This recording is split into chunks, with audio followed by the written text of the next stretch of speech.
Bonjour à tous. L'apparition de l'agriculture est un événement majeur dans l'histoire de l'humanité. Elle a permis une augmentation considérable de la quantité d'aliments disponibles et donc le développement des populations humaines. Or, les productions végétales issues de l'agriculture, qu'elles soient conventionnelles ou biologiques, reposent sur l'utilisation de semences de plantes dites domestiquées.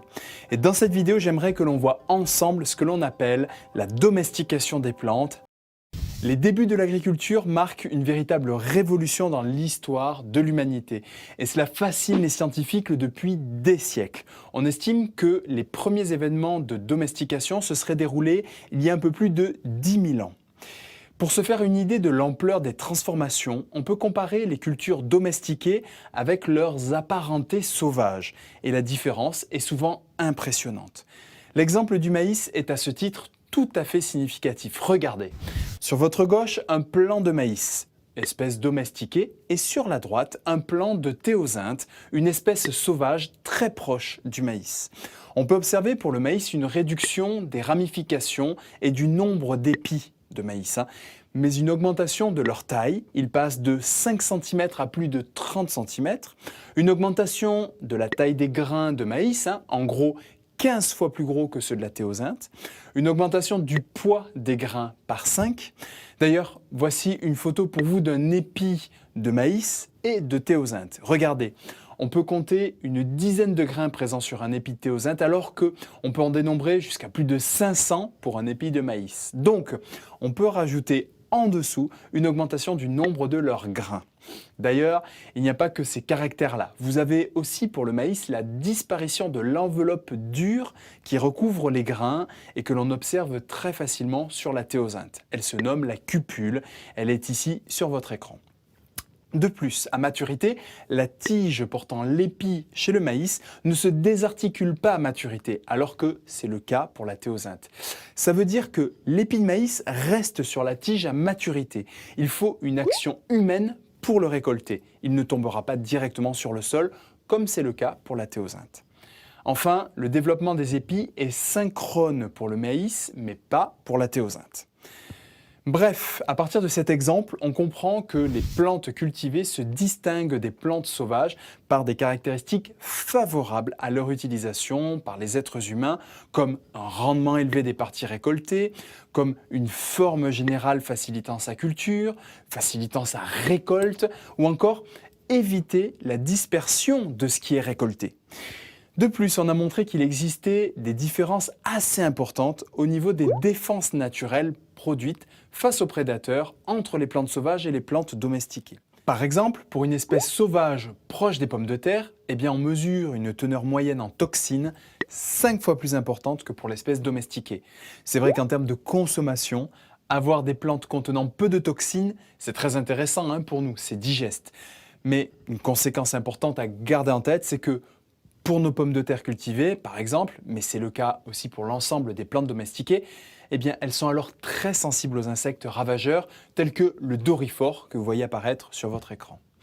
Ainsi, pour ces plantes domestiquées, retenez qu'elles possèdent des mécanismes de défense diminués par rapport aux formes sauvages. Alors, je vous ai donné l'exemple ici avec moins de toxines, mais selon les espèces, vous pourrez avoir d'autres caractéristiques comme une diminution du nombre d'épines, voire plus d'épines du tout, ou encore une diminution de l'épaisseur de la cuticule. Alors la cuticule, c'est quoi? C'est un revêtement protecteur que l'on trouve à la surface des feuilles et des tiges, conférant alors des propriétés finalement plus tendres quand on a moins de cuticule, aux feuilles par exemple.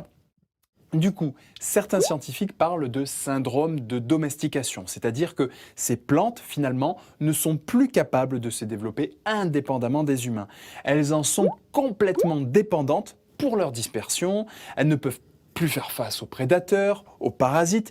D'ailleurs, ces plantes sont rarement invasives dans les écosystèmes. C'est pour dire leur faible capacité de se développer en toute autonomie.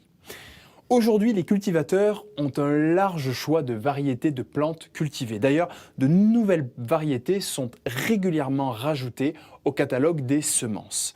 Mais comment obtenir de nouvelles variétés? Pour cela, il est nécessaire de maîtriser les différentes étapes et modalités de la reproduction de ces espèces. Avant le développement des connaissances sur la reproduction de ces plantes ainsi que sur les modalités de transmission des caractères, les premiers agriculteurs utilisaient des semences issues d'individus ayant des phénotypes intéressants. Je m'explique. Imaginons que vous ayez en votre possession deux variétés de tomates. La première très appréciée par son goût, liée à sa grande richesse en sucre, mais hélas sensible à un virus. La seconde variété, un goût moins attrayant parce que moins sucré, mais quant à elle résistante au virus. Alors ces deux variétés sont génétiquement issues de lignées spécifiques et sont donc dites homozygotes. Et je vous rappelle que la tomate biologiquement est un fruit et que son développement résulte de la transformation de la paroi de l'ovaire. Voici une fleur de tomate avec au centre les étamines réunies en un cône entourant l'ovaire. Je vous schématise cette fleur, c'est ma variété 1 avec l'ovaire au centre et tout autour les étamines formant un cône. La tomate se formera à partir du développement des parois de l'ovaire après pollinisation. Maintenant, je vous schématise la fleur de cette seconde variété, celle résistante au virus. Étant elle aussi homozygote, la résistance au virus est ici représentée au niveau de son génotype par des allèles R de résistance sur chacun des chromosomes. Donc ici, ce sont des allèles recherchés. Je vous représente pour notre première variété son génotype également. Alors elle est dite sensible au virus. Donc je vous schématise les allèles sur les chromosomes S pour sensible. Ce sont des allèles non recherchés. Ça marche pour vous ? Ici, on réalise un croisement entre ces deux variétés. Le pollen de la variété 2 est mis en contact avec le pistil de la variété 1. Vous obtenez alors une nouvelle génération hybride F1 après fécondation. Génétiquement, cet hybride est hétérozygote pour tous les loci distinguant la variété 1 de la variété 2. Ainsi, peuvent être réunis les caractères bon goût et résistance au virus. Il s'agit de sélection artificielle. On obtient une variété hybride. Il s'agit du principe ici. C'est ce processus qui a permis la domestication des plantes cultivées pour certains allèles utiles aux populations humaines. Mais les progrès apportés par cette méthode sont très lents et conduisent à des semences de variétés assez hétérogènes. On parle aussi de variétés paysannes. Avec les progrès en biotechnologie, de nouvelles techniques ont permis d'améliorer les possibilités. Je vais vous en présenter deux. Pour commencer, voici la première technique appelée la transgénèse. Pour cela, je vais partir de l'exemple suivant. Vous disposez d'un plant, par exemple ici de pommes de terre, sensible à un prédateur que voici, le fameux doryphore. De l'autre côté, vous disposez d'une bactérie produisant naturellement une toxine agissant comme un insecticide sur le fameux doryphore. La voici. C'est juste schématique. Cette toxine est le résultat de l'expression d'un gène que je vous indique ici au sein du génome bactérien. Le voici en rose au sein du génome de couleur jaune. On parle alors ici de gène d'intérêt et celui-ci code donc pour la toxine agissant contre les doryphores. Ce que font les généticiens, c'est alors d'identifier puis d'isoler le gène de manière très précise. L'objectif est alors de transférer ce gène dans les cellules de la pomme de terre sensible au doryphore. Le fait d'isoler et transférer une séquence génétique fait que on parle alors de transgène. Maintenant, pour transférer ce gène dans la cellule de pomme de terre, il est nécessaire d'utiliser un vecteur. Ce transgène ne peut pas être mis directement dans la plante. Ici, notre intermédiaire ou notre vecteur utilisé, c'est une autre bactérie. Cette autre bactérie se nomme Agrobacterium tumefaciens. La voici.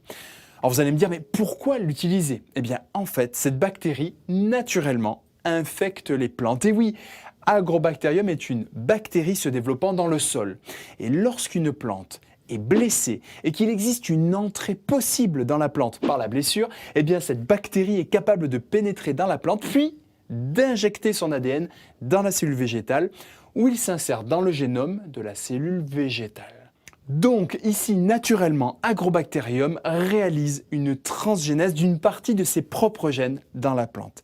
Et donc, ce qu'ont réalisé les scientifiques après cette découverte, c'est finalement ici de détourner cela dans un but de transgénèse en remplaçant une partie de l'ADN d'Agrobacterium par un autre ADN portant un gène d'intérêt. Ainsi, Après une culture et une sélection des cellules modifiées, les scientifiques arrivent à développer de nouvelles variétés de pommes de terre transgéniques résistant maintenant aux doryphores, puisque chaque cellule de la plante est maintenant capable de synthétiser la toxine bactérienne. Ça marche pour vous ? Alors concrètement ici a été transféré un caractère avantageux dans une plante domestiquée, donc une plante très dépendante aux humains. Et il existe énormément d'autres caractères, comme des gènes de résistance aux herbicides. Ça permet finalement à la plante cultivée de résister à ce produit quand on en répand finalement dans les cultures. Ça diminue la concurrence avec les autres plantes n'ayant pas ce gène-là. Il existe des gènes de résistance à la sécheresse, de résistance à une forte salinité présente dans le sol, bref. Mais il existe aussi des inconvénients. Tout d'abord, pour beaucoup de plantes transgéniques, il n'a pas été clairement démontré leur innocuité sanitaire. En d'autres termes, il n'a pas été clairement démontré que ces plantes ne provoquent aucun effet néfaste pour ceux qui les consomment. Il existe un risque d'apparition de résistance aussi par de simples mutations et par sélection. Il existe des risques de pollution génétique. Bref, vous avez compris qu'il existe beaucoup de variétés appelées transgéniques, avec des avantages mais aussi et surtout des limites quant à l'utilisation de la transgénèse. Allons plus loin ensemble. Depuis quelques années, existe une nouvelle technologie, une technologie d'édition génomique. C'est-à-dire que là, les scientifiques sont capables de travailler de manière très précise. Ils disposent d'espèces de ciseaux moléculaires, si vous voulez, et sont capables de couper l'ADN avec une précision très précise. Les outils utilisés sont les systèmes CRISPR-Cas9 qui permettent l'insertion de séquences d'ADN précises à des endroits exacts. Et les scientifiques peuvent aller jusqu'à changer l'allèle d'un gène par un autre allèle, qui soit d'origine naturelle ou synthétique, ou provenant d'une autre espèce. C'est de l'édition. Par analogie, c'est comme si vous vouliez, dans un morceau de musique, changer uniquement le son d'une cymbale à un moment donné. Eh bien, grâce à ce type d'outil, les scientifiques peuvent le faire, mais avec nos gènes. Vous comprenez alors que ces nouvelles biotechnologies favorisent la création de plus en plus rapide de nouvelles variétés végétales. Et plus globalement, vous comprenez aussi que la production de semences commerciales soit devenue une activité spécialisée. Sur ce graphique, en jaune, vous voyez l'évolution de la population mondiale depuis les années 60 avec 3 milliards d'habitants jusqu'en 2017 où on est passé au-delà des 7,5 milliards d'habitants. Donc une population planétaire ayant plus que doublé en moins de 60 ans. D'autre part, les surfaces cultivées, ici en rouge, quant à elles, ne changent pas. On n'a pas d'extension. On observe malgré cela que la production des céréales a augmenté, c'est ici en bleu. Cela a pu être possible grâce aux processus de sélection qui ont permis d'améliorer les rendements et ainsi permis une augmentation régulière de la production agricole au cours de ces 60 ans. Or, ce processus de sélection opéré a finalement réduit la diversité allélique. Et oui, imaginez une population avec un certain pool allélique, représenté par les billes de couleur, donc on visualise bien cette diversité. Et maintenant, si vous réalisez une sélection via la domestication, vous engendrez une nouvelle population au cours du temps, beaucoup plus homogène au niveau allélique. C'est en ça que l'on parle de réduction de la diversité allélique. Or, c'est cette faible diversité qui les rend souvent moins efficaces face à des prédateurs ou des pathogènes. Ça leur confère une fragilité vis-à-vis des aléas et nécessite alors une compensation par des pratiques culturales et parfois dommageables pour l'environnement et la santé humaine. Et oui, l'utilisation d'engrais, de pesticides. Maintenant, ces faiblesses peuvent être rectifiées par l'exploitation des ressources génétiques et les techniques que l'on a vues ensemble comme l'hybridation, l'utilisation de variétés anciennes, voire même la transgénèse, engendrant ainsi une certaine diversité. La domestication des plantes menée dans différentes régions du monde a eu des conséquences importantes dans l'histoire des populations humaines. En effet, la relation qui unit les êtres humains aux plantes domestiquées peut être comparable à ce que l'on appelle une relation à bénéfice réciproque, un mutualisme, car chacun des acteurs participe à améliorer les chances de survie et les capacités de reproduction de l'autre. Et oui, d'un côté, les populations humaines ont sélectionné chez les plantes domestiquées les génotypes leur étant favorables. Et de l'autre côté, ces plantes constituant finalement une partie de l'environnement pour les humains ont à leur tour sélectionné chez les humains les génotypes les mieux adaptés à l'utilisation de ces plantes dans leur régime alimentaire. Vous avez une évolution conjointe ici, population humaine et plantes domestiquées. On parle alors de coévolution.